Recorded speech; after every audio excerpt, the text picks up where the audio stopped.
कहीं ऐसा ना हो कि वो सुन लिया हो, भार में गया तेरा पैसा, अब जाने से क्या फ़ायदा है, उसने मेरी इज्जत मिट्टी में मिला दी।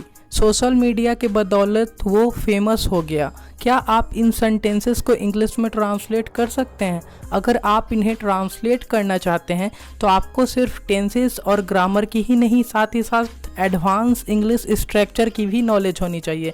आज की वीडियो में हम वही सीखने वाले हैं, advance English structure with their meanings and examples. तो वीडियो पसंद आए तो लाइक और शेयर ज़रूर करिएगा। अगर आप हमारे चैनल पे पहली बार आए हैं तो चैनल को सब्सक्राइब कर बेल आइकन को क्लिक करिएगा। अगर आप एडवांस इंग्लिश स्ट्रक्चर की सारी वीडियोस को देखना चाहते हैं तो मैं लिंक डिस्क्रिप्शन में दे दूंगा, आप वहां जाकर 1 बाय 1 करके सारी वीडियोस को देख सकते हैं। फिलहाल इस शानदार वीडियो को शुरू करते हैं।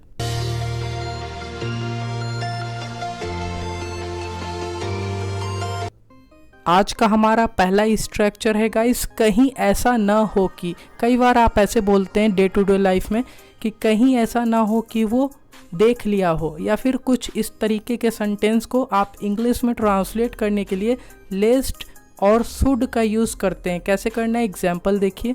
सही से पता लिखो, कहीं ऐसा ना हो कि कुरियर कहीं और पहुंच जाए। तो इसके लिए आप सिंपली इंग्लिश में बना सकते हैं, write the correct address lest courier should reach somewhere else. Write the correct address lest courier should reach somewhere else.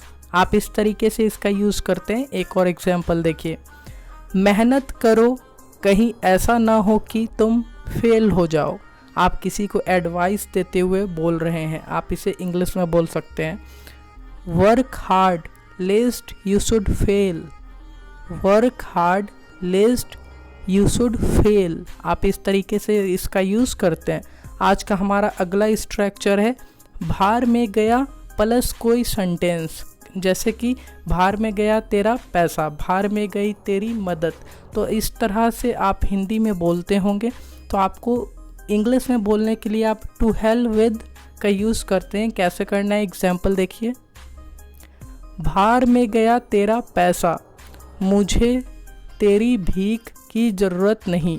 आप गुस्से में किसी को ऐसा बोल रहे हैं, आप इसे इंग्लिश में बोल सकते हैं, to hell with your money, I don't need your beggary. To hell with your money, I don't need your beggary. आप इस तरीके से इसका यूज़ करते हैं। एक और एग्जाम्पल देखिए, भार में गई तेरी दोस्ती, मैं मतलबी लोग से दोस्ती नहीं करता हूँ। आप इसके लिए सिंपली इंग्लिश में बोल सकते हैं,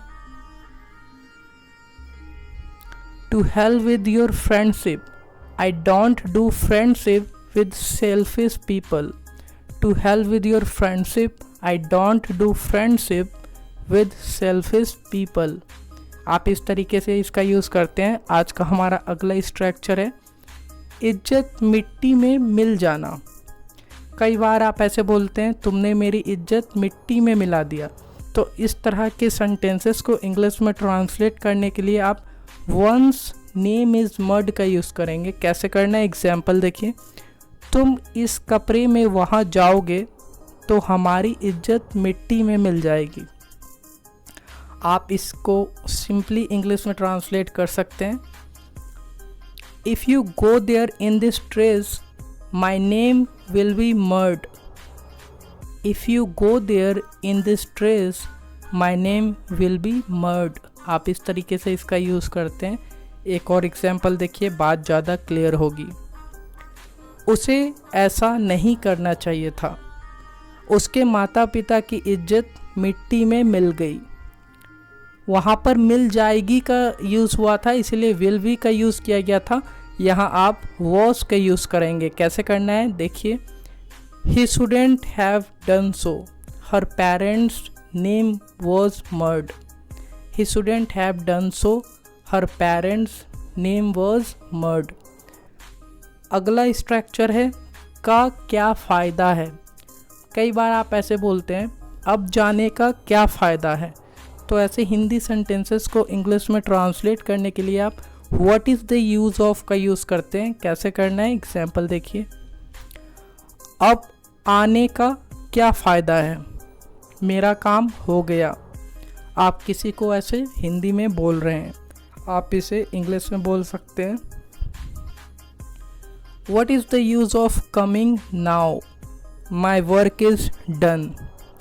what is the use of coming now, my work is done. आप इस तरीके से इसका यूज़ करते हैं। एक और एग्जाम्पल देखिए। अब जाने का क्या फ़ायदा है, अब तक सारी दुकानें बंद हो चुकी होंगी। आप इसके लिए सिंपली इंग्लिश में बना सकते हैं। What is the use of going now? All shops would have been closed by now. What is the use of going now? All shops would have been closed by now. आज का हमारा अगला structure है guys, के बदौलत। के बदौलत कई बार आप हिंदी में ऐसे बोलते हैं, पैसों की बदौलत उसने अपना काम करवा लिया। तो ऐसे हिंदी सेंटेंसेस को इंग्लिश में ट्रांसलेट करने के लिए आप बाय द वर्च्यू ऑफ का यूज़ करेंगे। कैसे करना है, एग्जाम्पल देखिए। सोशल मीडिया के बदौलत उसने ढेर सारा पैसा कमाया है। आप इसके लिए इंग्लिश में ट्रांसलेट कर सकते हैं और बोल सकते हैं, He has earned a lot of money by the virtue of social media. He has earned a lot of money by the virtue of social media. आप इस तरीके से इसको बनाते हैं। एक और एग्जाम्पल देखिए। हमारी भारतीय सेना के बदौलत हम चैन से जी रहे हैं। आप इसके लिए इंग्लिश में ट्रांसलेट कर सकते हैं और बना सकते हैं, We are living without tension by the virtue of our Indian Army. We are living without tension by the virtue of our Indian Army. पलक झपकते ही, कई बार आप ऐसे बोलते हैं, उसने यह काम को पलक झपकते ही कर दिया। तो ऐसे हिंदी सेंटेंसेस को इंग्लिश में ट्रांसलेट करने के लिए आप in the blink of an eye का यूज़ करते हैं। कैसे करना है, एग्जाम्पल देखिए। मैंने कुछ बोला भी नहीं, पलक झपकते ही वह रोने लगी। आप इसके लिए बना सकते हैं, I didn't even say anything, she started crying in the blink of an eye. I didn't even say anything, She started crying in the blink of an eye. एक और एग्जाम्पल देखिए, बात ज़्यादा क्लियर होगी। पलक झपकते ही आप अंग्रेजी बोलने लगोगे अगर आप मेरी सारी वीडियोस देखोगे। आप इसके लिए बना सकते हैं, You will start speaking English in blink of an eye if you watch my all videos. You will start speaking English in blink of an eye if you watch my all videos. आप इस तरीके से इसे English में translate कर सकते हैं। I hope guys आज की वीडियो लेक्चर आप लोगों के लिए काफ़ी ज़्यादा यूज़फुल रही होगी। तो वीडियो को लाइक, शेयर एंड सब्सक्राइब ज़रूर करिएगा। मिलते हैं अगली वीडियो में एक और नॉलेजबल वीडियो के साथ। Till then take care and good luck. Thank you very much everyone.